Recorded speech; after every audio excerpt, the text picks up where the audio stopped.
just going to come on here today and speak a little bit about attacking player profiles, kind of how and what we look for at Ohio State. But obviously, this will apply to quite a lot of schools at the Division 1 level throughout the country, and in part as well to the NWSL and beyond. So Gary had asked me to speak about basically player profiles in the front three. So talking initially about wingers, wide forwards, whatever the terminology is that you would like to use, but typically those 7-11 players. Big important part of that is obviously going to be dominating the 1v1s for the purposes of creating chances and scoring goals. So that's creating chances obviously for other people, but also for yourself as well. Having a bit of variety in the crossing activity that you get from those players, because it can't always be get to the end line and just cut one back. You have to have the technical capacity to play the type of cross that is on based on obviously what the defenders are doing, what your support players are doing, and kind of what the game's giving you. So, and then different types of ways to score goals. So whether that's off the dribble, whether you're the person on the receiving end of the cutback, or whether you have the opportunity and need to get the shot off from the outside of the box. Big things for us here, and we'll show that with some clips of these two players. Other side of the ball, which I find really important, we don't really get away with at this kind of level. You don't really get away with having too many passengers defensively. I think the days of having any sort of luxury player that doesn't have a requirement to get back and chip in with the defensive efforts, I think that's if it hasn't already disappeared, then it's very close to it. So for our wide forwards, we'd always ask them, take up positions to prevent progressive passes and certainly prevent outside backs being able to pick the ball up and dribble beyond your defensive line. So part of that requires being able to track the opposition movement, making sure that if our press is broken, that you know that you have to drop a little bit lower and certainly not let your opposition player take up a position behind your line to cause problems. And then a big part of it is reading the play, knowing what the game plan is, because we would game plan different types of pressing, different types of traps and triggers based on who we wanted to have the ball on the other team. So those are pretty big for us too. And then on top of that kind of stuff, the physical, mental piece of everything, want those players to have speed so that they can not only beat opponents in those 1v1 moments, but have the ability to track players basically who are just like themselves. Agility, changing direction quickly, again, predominantly off the dribble, or those moments to explode and get behind the back line. Sprint repeatability, massive, so that you can be a contributor both sides of the ball. And then the last two are kind of ubiquitous for every position, I think. But you've got to have competitiveness. You got to be able. We have to be able to come out and watch you play, and you want to see that there's an effort there to win. And I put down sunshine versus rain, in that everybody wants to get on the ball when their team's winning and the game's going your way. But what happens when the game isn't going your way? Are you pointing fingers? Are you blaming other people? Are you downing tools? And it can also sometimes, in the recruiting sense of it, it can also be quite literally that a player will seem more interested if the weather's good than if the weather's bad. And then with that, hand in hand goes attitude. How are they in good moments and bad moments? How are they if they get taken off? How are they when they miss chances? How do they rebound from things like that? And what's their interaction with their teammates like? And does it look like they're trying to be a leader, or do they have leadership qualities on their team? So we'll go straight into some video of Kayla and Emma. So I'll go back real quick. This is Kayla Fisher. She graduated here after the 2022 season, and this is Emma Seals. She graduated after the 2023 season. Played 2-3 years together, and then both ended up getting drafted in separate years by Racing Louisville, so are once again teammates in the NWSL. So this is Kayla. What we'll see from Kayla here is her heat map and kind of traditional positions that she played for us here at Ohio State. So predominantly on the left, and this is Emma. Very predominantly on the right-hand side. So some of the points of what we're looking for, you'll see here, Emma's playing as our right winger. So the ability to go 1v1, create goal scoring opportunities for yourself. I'd like to tell you that I taught Emma how to do that, but I absolutely did not. So just put this other angle of it, because we all like to see the ball go in the top corner.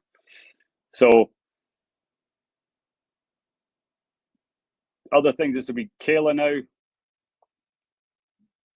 getting herself in 1v1 situations out wide, having the ability to come inside as well and finish. Back to the game that we played against Brown. In this, you'll see a little bit of our number 9 here coming down, getting on the ball. We'll get to her a little bit later on. So at this point, pretty interesting, because I think as Emma takes on this defender, this is the same defender that she beat to come inside and score on her left foot. So you can just see the defender overcompensates a little bit to take away the inside, and that's what gets Emma the half yard to beat her with her pace and get that cutback opportunity for us to score. A little bit again here, you see the importance of the 9s. You see the runs that we're getting from the wingers there. This ball finds its way out to Kayla. So we try to isolate her, get her one-on-one out wide as much as we can, and that's her crossing it in for Emma, who took up the near post position.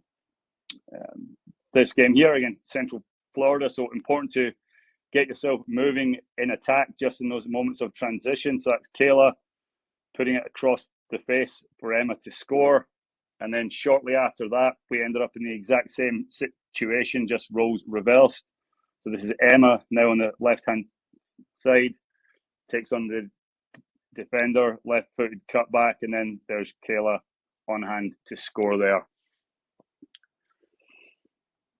And then with the ability to beat people 1v1 and create opportunities, this was Kayla against Northwestern. So there were times that we would ask her not to always cut inside and shoot, because that the ball flying in the top corner like that wasn't always the end result. But the more that she worked on it, the more that she kind of got a little bit more free license to come inside and create havoc, because just only having the ability to go on the outside and cross things in, it makes it very predictable, obviously, and allows the teams that we play against to get organized against it defensively.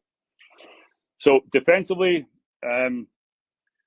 this is Kayla right here. I think one of the things that really helped Kayla out as a defender was she was so competitive and she had a great level of aggression, but she was really, really good at leaving outside backs open and then getting out to them, and she would happily always put her body in the way, try and block things and prevent any sort of progression that the opposition were looking to achieve. So this is against Penn State. So in this instance there, you see Kayla actually coming to pull it back a bit further. Instead of coming to the outside back, she's recognized there pretty quickly that it's about to go into the center mid. So goes in, picks it up herself, gets involved in that 50-50 as well, and gets us going on the attack again. And this is Emma just having the willingness to do that. Tracking was especially important in a game against a team like Nebraska. We knew that they wanted to get their fullbacks nice and high so they could cross things into the box. So these are things that we'll look at as we're watching players. You know, Partly what can make it a little bit difficult when you're recruiting players is we don't know what their club coaches have essentially asked them to do defensively. So we're not always sure, are they not pressing because they've been told not to, or are they not pressing because they don't want to? That can be part of the challenge. So just having players in those outside positions who are willing to do the work without the ball's been important. And another example there of reading it going to the outside back, kind of baiting the pass a little bit by leaving enough space and then jumping out there to go get it. Moving on, we'll talk about the striker, your typical number 9. We're going to look at 2 players that are on our team currently. Kaelin, I would think, is more of like your target forward. There's a lot more kind of coming to link in at feet, jumping down to create a number up in the midfield. Mandy, if this was the 1990s coaching in Scotland, Mandy be more of like the quick one that gets in behind more. But the good thing about them is that they've got good versatility and they can both do a little bit of each other's jobs. And we actually played with 2 9s last season, so you get to see a little bit of that when we go through some video clips of them. Obviously, the big things that you're looking for with your attacking players, do they score goals? And I think it's the variety of those goals that you score. Again, do you have the ability to create space and get your own shot off, either towards the top of the box or sometimes even outside of the box? If balls are getting crossed in, are you only able to score them when the ball's cut back in the ground? Are you able to take things out the air, one touch? How are you at heading it? The other attacking bit is very, very important. If you're playing on a team that likes to value the ball, which we like to think that we do you identify the moments to drop in and create a problem for the opposition midfielder? And again, you'll see some video here of how, especially Kaelin, she's been here longer, when she was able to do that, the space that would open up for a Kayla and an Emma, like our 7 and 11s, kind of slashing inside. And then the attacking anticipation, recognizing where the space is or where the space is going to be. Again, if we've got wingers that are getting to the end line, we don't want our 9 to be standing beside an opposition defender. We want them to be recognizing where the cutback space is going to be or where the ball getting clipped to the back post might be on. The defending that we look for out of those players, we won't actually go over too much of that with these 2. Just having them force the ball to one side. Again, we'll be a team that are trying to trap your outside backs and trying to trap the ball against this sideline more than we're trying to win it back in central areas. So can your 9 force the play to one side, prevent the switch, and also at the right moment are they able to initiate the press? If we're a little bit further back, how are they at screening against the opposition 6? How are they doubling back to help the midfielders? If we're allowing the opposition centre back to have the ball, how good are they at reading what the intention of that centre back is?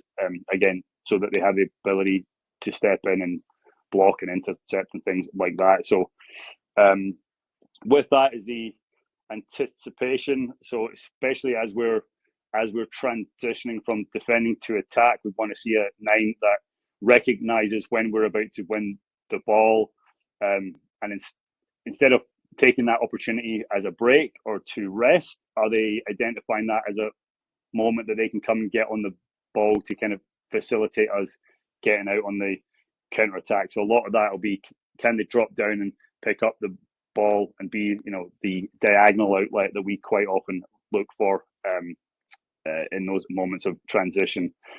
Physicality, wanting to be strong, press resistant, so that as we play into you, you're obviously going to get big, strong, physical defenders are going to come and make contact with you on your first touch? Do you have the ability to hold those players off? Do you have the ability to hold off recovering defenders too?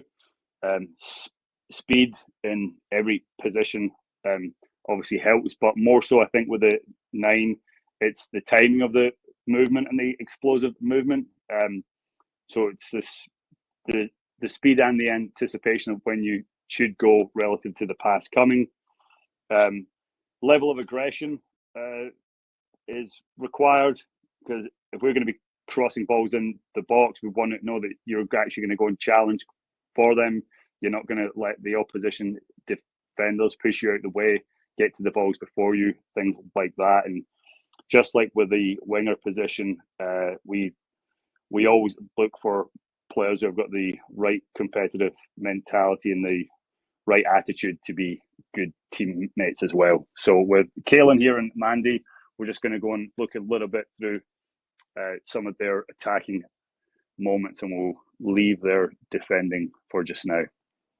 So Kaylin's about 5'11", Mandy's about 5'5", so different profiles in terms of like their physical stature, but in terms of their actual play, there's some good similarities here. So Kaylin's not your top end fastest player in the world, but her timing and reading of when it's on to go behind is very, very good, and gets her in quite a lot. There's Mandy on the ball there, dropping it back.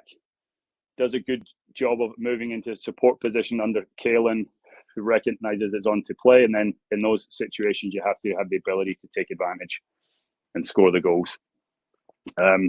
This is Mandy being the provider this time, and then Kaylin having the strength against Michigan to muscle the defender out the way and get her goal. You see Emma there, our winger, tracking back. Mandy with the ability to beat a couple of defenders and create a chance. And again, Kaylin's timing of that movement behind the back line and her finishing is very good. And then just here, knowing when to kind of unmark yourself off of the centre back and the speed of play to get the shot off in time. The good thing about both of them is that they can come out into these wide channels though, and turn provider. So right there, that's Mandy being the 9, and Emma, who's our normal winger, kind of finding herself as a striker. And this time, Kaylin's got a little bit of 1v1 ability, and she's also got the technical ability to play things in with some good variety as well. And it helps when your 9 can create chances, turning off the edge and playing in your quick people, as you see there. Final bit, just again, bit of variety on the finishing. If you're 5'10", 5'11", the hope is that when we put the ball in the box, you should be able to get yourself up there and head it into the goal, which doesn't always happen as often as we would like, but there you go. Like, knowing the way you coach and the way you think about the game, the video is a key part of it, which is great, brilliant. And for stuff like this, it's so impactful to watch that and see some of the goals and the movement and all that great stuff. But see from in youth football, where analysis is just coming in and video support now in terms of VO and the type of resources that are available to younger players now. How do you think, or where do you think video analysis fits in the recruiting process? Like, where could a coach help a player in that there, or could they? I know that before in DNCAA, we had a lot of our kind of video breakdown would go through the company called Instat, and obviously now it's Y-Scout. And I know that there are more and more clubs are now uploading their games, especially their East NL Showcase games or their Girls Academy League, whatever it might be. They're uploading their games to receive the same sort of like analytical breakdown that we get. From that, the more that happens, the more it helps us to, again, we can then start to pick out a couple of, key index things from Kayla. Like, what was Kayla really, really good at? What was Emma really, really good at? And almost put those into, like a search and try to find players that match that without actually always having the ability to go and watch every single team in the country play. With that, though, obviously, you don't want to just rely on what the stats tell you. The hope would be that that could then lead you to the video clips that you would then watch yourself and make a decision.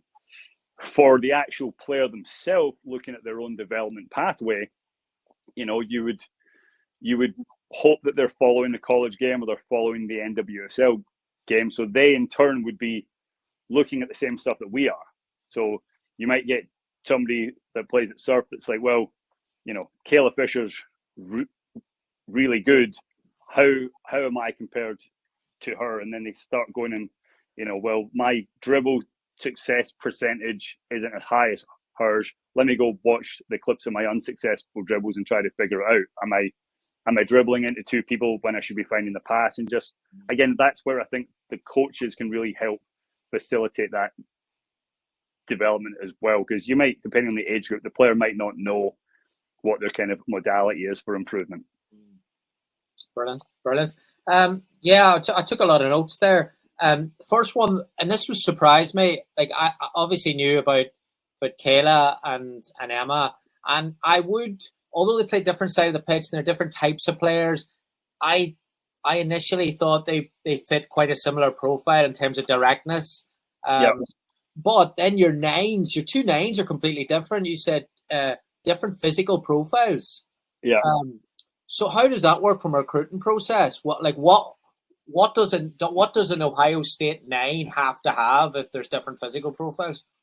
Again, it's as long as they have the same attributes in terms of their ability. So again, Kaylin's 5'10", 5'11", Mandy's about 5'5". She always tells me she's 5'6". There's no chance, but they're both strong. They both have the ability to hold off defenders. So with that respect, they're press resistant. It's actually something that Kaylin's helped Mandy get a lot better at. Mandy's had the ability, but was so used to it in the club environment, just being able to get the ball, roll off the defender, accelerate, run past everybody and score. So it helps when you go out to watch these people in club that they're scoring 2-3 goals almost every time they're playing against almost any level.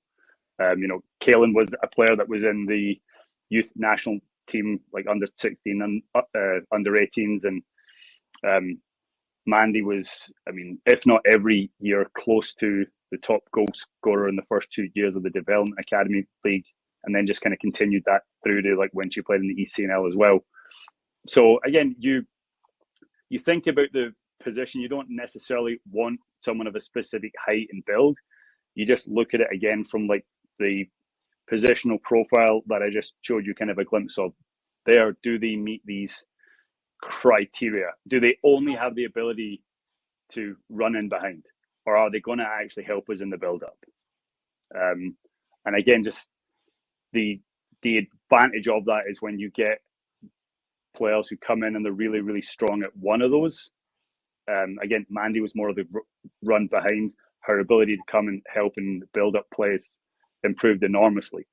Kaylin was really, really good at coming to help with the build-up play, but you had to improve her ability and her timing to run in behind. And when you've got the two of them that can then do a bit of both and are improving at the other, it's very, very valuable. I know you said that the clips look great when they're striking it from 35 yards, and but there's a lot of goals in those clips that are really, really well struck shots. Yeah. So two parts to this is what type of work is done around ball striking, or is that area addressed? And then the second part would be, should we be looking more at a youth development standpoint upon that there element of the game? It helps if the ball striking gets improved when they're in club. Lets me get home a little bit earlier, during the day. But again, it's every club is different in how they want to do their development pathway from 10, 11, 12, all the way up to like their kind of integration to college pathway, U16 to U18. So it's club dependent, but I think when you're looking for like the elite players who are going to go and play in the ACC, the Big Ten, the SEC, there's a level of ball striking proficiency that tends to be there, and whether that's because they've done it with a club or just because they have just like an innate passion to go out and train and get better at things, or we see a lot more of these 1v1 skills coaches who I think there's a lot of them that are kind of money for old rope. They get the hurdles and the cones and the 20 bits of equipment out, but the ones that are good can really dial in on that technique and make a massive difference. And again, it's all good and well getting yourself into goal scoring positions, but if you don't have the technique to be able to finish it, it's not going to help. So for us, we'll do a lot of work with our players on, situational finishing. Like what are the places in the field that you find yourself receiving your goal scoring opportunities? Where does the ball come from? How does it come? Because it's not always going to be absolutely slid across perfectly, no bobble, always on the carpet. So we have to recreate that in training. And the added advantage of that is it helps with the mental part of the game, because it takes away the factor of, the game's 1-1. It's the last minute. The ball's getting slid across. Are you thinking, I hope I don't miss? Or are you thinking, I scored 45 out of 50 of these on Tuesday. Like, I'm scoring this. Do you just have that level of confidence in your competence that you're like, I'm going to score this? So we'll do a lot of work on that again, because it's an in-game skill that we're kind of depending on you executing well. So it doesn't really serve us if we're not helping you improve that, even if it's already a good part of your game. There's obviously all those different types in the player profile that you shared. So, brilliant look at the different, breaking it down in the different categories. In your opinion, which is the easiest one to coach if there's a deficiency at, if there's someone maybe not standing out in technical ability, or maybe not standing out in game understanding or decision making or speed? Yeah. What are you watching at 16, 15 saying, do you know what? Get them in. I can improve that. We can improve that. I'll start off with telling you what I think is the hardest to improve. Let me guess. Speed. Yeah. But I was going to go more the attitude. All right. Wow, I wouldn't have guessed that. The wanting to get better. Because if your coach or your dad, your mum want you to get better, but you don't want to get better, how optimally are you really training? I don't know. And are you training out of passion or out of, the fear of what your motivators are going to think? So I actually think that. So if that's in place, I think the understanding of the movement, I think, is probably the easier one to fix. Because if you have a definitive game model and you know what it is that your team's trying to achieve, then you can explain that, but more importantly, you can explain that with the how and the why to the player. And then hopefully throughout training, you're able to, kind of dial in a little bit on that and find the correct moments in training or in game or in video, whatever it might be, to point out. So here, your cue to run behind was this, just like it was here, here, and here. So I would tend to think that if people didn't have good, like off the ball movement, good anticipation of where they should be going, what they should be doing based on the opposition, I would like to think that would be the easiest one to fix. You can contact any of the Ohio State players and they can either confirm or deny whether that is or isn't an easy one to fix. But I would hope that. Just on that there, on that mentality piece, on that independence piece about working and practice, we talked a little bit about that before we jumped on. Is there anything, do you think, you reverse engineer the process, and you've worked in the youth game as well, you've got a lot of experience in the youth game, is there anything that maybe at, I don't know, 12, 13, 14, 15 that you can start to do in an environment that can maybe help facilitate more independence or taking more responsibility for that extra work?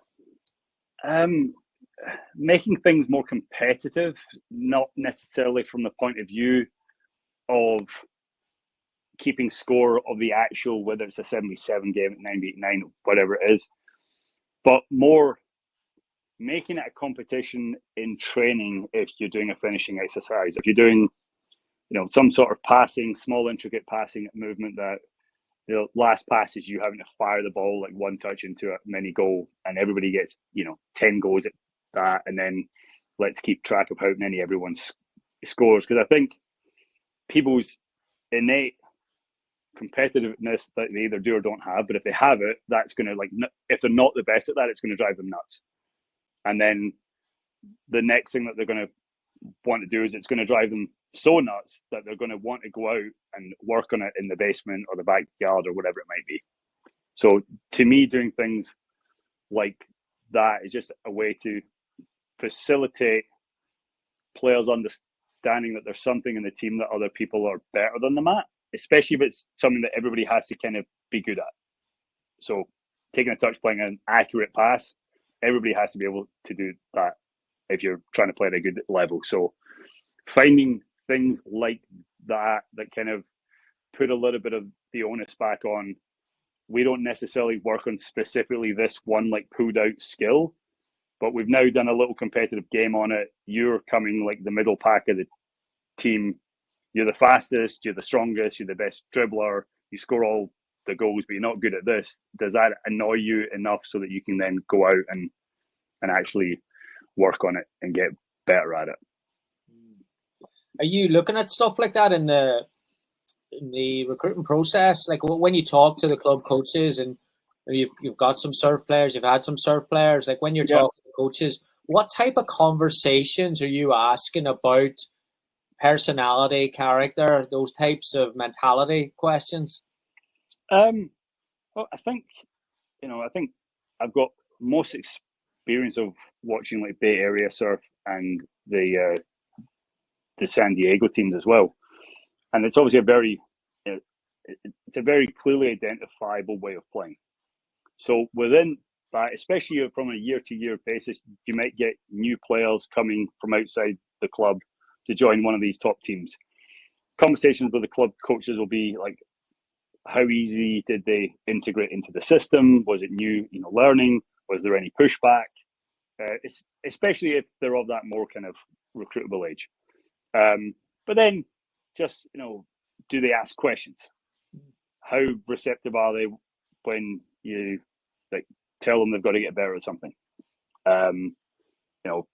How is their attitude with their teammates? A lot of the conversations that we'll have will be based on, because sometimes what they can do on the pitch is very obvious, but then how are they as a teammate? How are they as your player to coach relationship, things like that. So that stuff is definitely something that we talk about, because again, I can't say nobody because it happens, but we don't want the player who's hyper talented, who's got a horrific attitude, and it's just going to be expect everybody else to do their work for them on the field so that they can just score the goals and get all the glory. So those conversations have to happen. And again, if it's a player that's been at the same club for multiple years, hey, we noticed that beforehand she didn't have the ability to come inside and shoot. Has she been working on that? Okay, who's she been working on it with? How often? Stuff like that. And then those are conversations that you can continue on with the player as well. Brilliant. Another question about the recruiting process when you're looking at, when you're going to a game and you're looking at an attacking player, sometimes it's hard if it's a possession-based game. You mentioned there about someone, can you take things out of the air, ability to head? Those aren't, a lot of games are sometimes a little bit clinical, where it is a possession game. How do you get to know those things if they don't come out in a game, I guess? Do you have to go back and watch them again? That can be, we'll obviously, people that initially pique the interest, you'll go and watch them multiple times throughout the year or years. So you're hoping that within that you can see some of those moments. Again, you got a team that's able to quite easily play through the thirds, break the lines. So crossing things from the sideline into the 18 is not really part of the repertoire. Then you start to get, well, is she any good in the air? And those are things that if they've happened but you haven't seen them, and again, you hope that their coach remembers and can point you in the direction of the video clips that they might have. And I would anticipate that, just like we were speaking on Monday about what we wanted to do here, I instantly had some of those video clips that we saw just instantly popped in my head. I vividly remember Kayla's defending against Penn State and stuff like that. And I would imagine that the club coaches would be the exact same way of hey, I haven't seen your 9 scoring any headers. Does she ever get in that situation? I know you guys like to keep the ball a lot, but is she afraid to head it or this and that? And they might say, oh no, she scored 2 headers already this year. I'll send you the clips and things. But sometimes it can be coming out to watch training as well. Because again, they might do more fun kind of crossing and finishing activities like that. Again, it depends on the training environment. Of everything is always specific to the game model, or sometimes it's a little bit more, unusual to the game model. Again, like playing these big deep crosses and having people fight for it in the air. Okay, great. Last couple now on the recruiting side. Sorry to ask you this, but always have to throw it in. Scholarship. Everyone's always asked, when do you initially start to put those offers out there, I suppose, and on the big ones? What's that timeline looking like these days? So obviously we're unable to speak to, this upcoming class of 26, we can't speak to them until June the 15th. They can't come and visit until August the 1st. But again, you can make offers to people anytime after June the 15th. But we would tend to prefer, and certainly the last 2-3 years that I've been here, I don't think we've had anyone that would be an exception to this. We would prefer that everyone has come to visit before any sort of offer is made to them. And I think that's in the best interest as well of the player, because you might like the idea of going to, School X or, whatever it might be. But if you've never been, you don't really know. And you hear a lot of now with recruits that when they accept an offer, a big part of it is, I just knew straight away when I went on campus and got around the team and the coaches that this was the place that I wanted to be. I think a hard part in recruiting these days is the impact that social media has had on it all. In terms of, I don't think that it's necessarily benefited us as coaches, because what you post on Twitter or Instagram or any of like that, it doesn't matter, because we want to come out and watch you play. And when we watch you play, we're not seeing highlights, because you're going to take a bad touch, you're going to play a bad pass, and everything isn't going to just fly off your foot and go in the back of the net.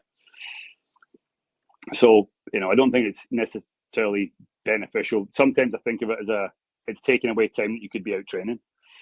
But again, we understand that there are parents who sometimes do it on behalf of their child. But I think for the players, it's also created an urgency, because a lot of social media is people showing what they have. I have this. And then people feel bad because they're like, well, I don't have that. So you see a player, there might be a national team kid, commits to a school June the 28th.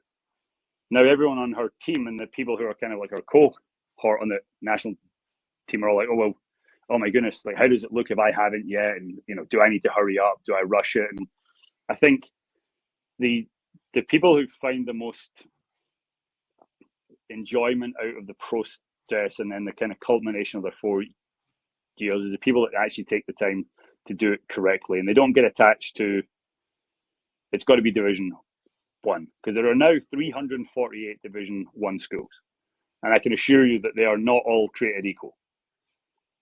Teams 1 through 100 are nothing like teams 250 to 348.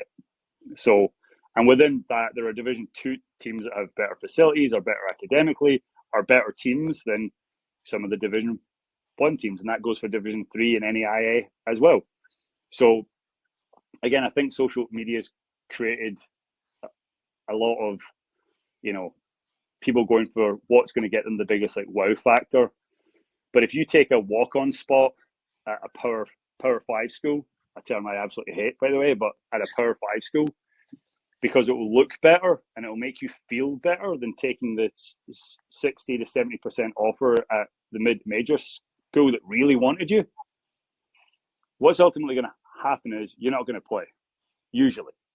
And then you perhaps could be unhappy. And if you're unhappy, you're going to transfer.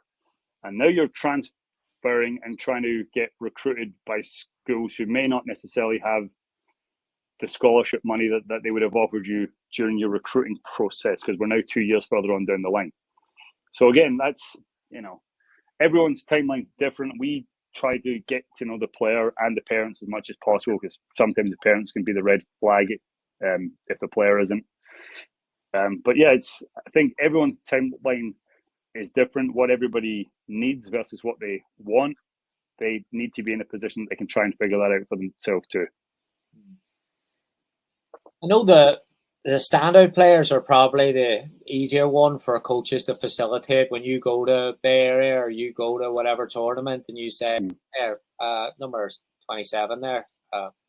We're interested in that. That process goes from there. But what about the other one where someone's not, going under the radar, is the old cliche, and the coach doesn't really have a lot of feedback from the college, just getting back to them about players? Is there anything that you think club coaches could do if they have even a young talent or someone who they think that is getting overlooked in the process? Yeah, I mean, as a club coach who's going to be speaking to college coaches about players, having the correct perspective on what the level looks like is very important, I think. So, I think quite a lot we can hear from club coaches that maybe don't have the perspective, and they'll say, hey, players for your level. But then if you were to ask them, well, when was the last time that you watched us play? Well, I haven't. Because again, are you going to a school just because it's a Power 5 school? Or are you going to the team that's hyper direct, needs big, tall, strong runners? Or are you going to the team that want to ping it about a little bit? So again, having the correct perspective. But again, I think schools will value hearing about a player's attitude, how they are as a teammate, how competitive they are. If there's a real intrinsic desire to get better, because you might not be no one's a finished product when they get to school, when they get to college, and we all hope that by the time you leave, you've wanted to do the work and done it and improved. So I think for a coach trying to help those players, you have to be realistic as to who you're trying to almost sell them to.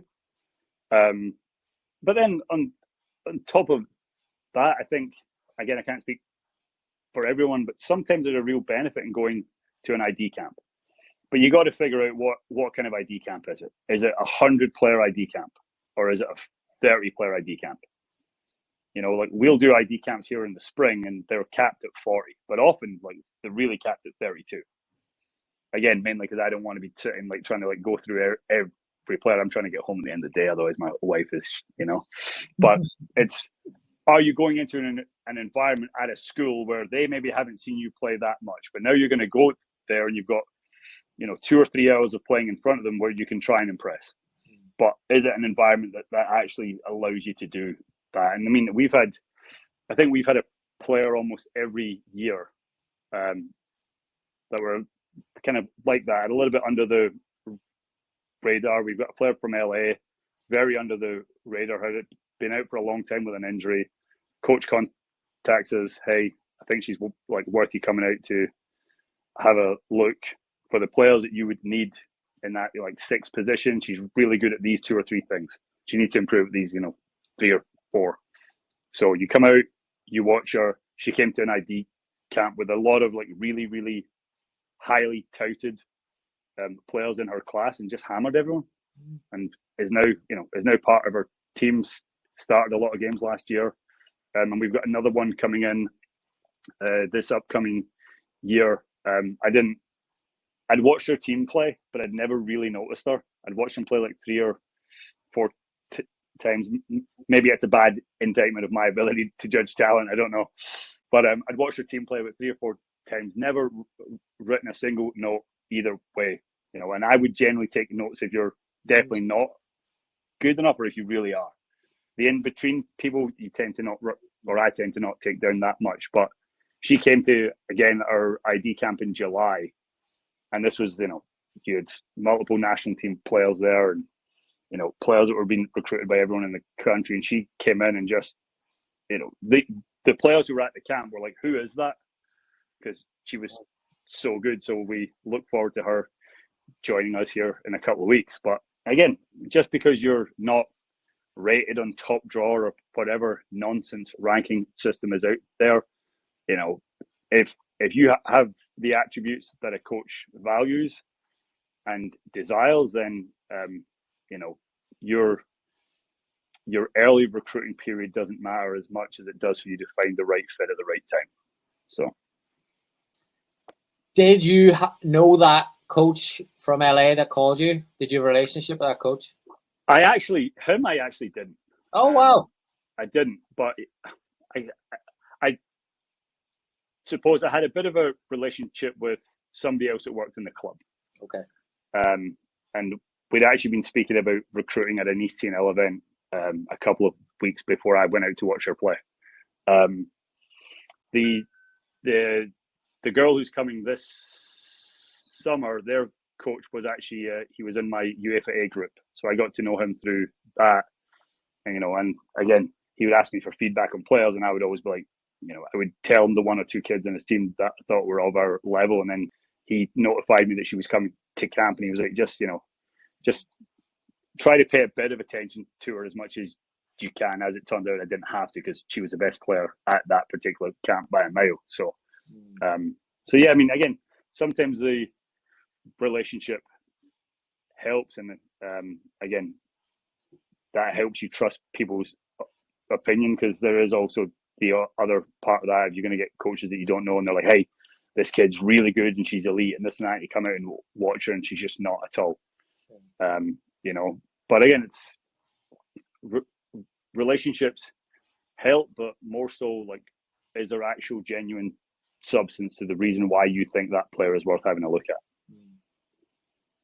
Okay, last one for you, and it's along the lines of the player going and making an impact in a visit as a person, in terms of their preparation, maybe in terms of questions asked. Like, when a player goes, not even an official visit, maybe they go and sit down and they go and meet the coaching staff, what are some things that you think that they could do that could set them up for success in that area?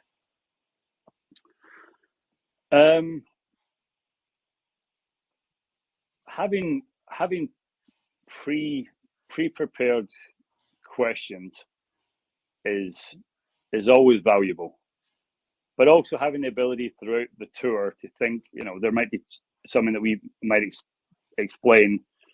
Having the ability to, whether it's on your phone, I don't expect anyone these days to be walking about, the old pen and paper out. But is it just, do we say something that makes you think on a question and then let you write it down and ask it later, or do you ask it, in the moment?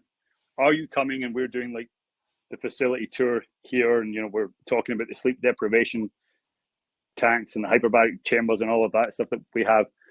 Are we talking about that and you're just listening, or is it intriguing you to the point that you want to know more, or you have a question about it as we go? Those things are valuable, and it just, knowing that we want to hear what you have to say and we want to get to know your personality. So you certainly shouldn't be coming and trying to behave like someone that you're not. You know, it's like if this was you and your parents just walking around and we weren't there, how would you be? And sometimes that can come down to, you know, level of maturity and just like overall, you know, personal confidence, I guess. But it needs to create a realistic impression to us of who you are and what we're going to get out of you when you're here. Because ultimately, if you're this wild, kind of, you know, chaotic human being, and we don't see that on your visit, and then you get here, like maybe that's not what we need. So then maybe it doesn't work out.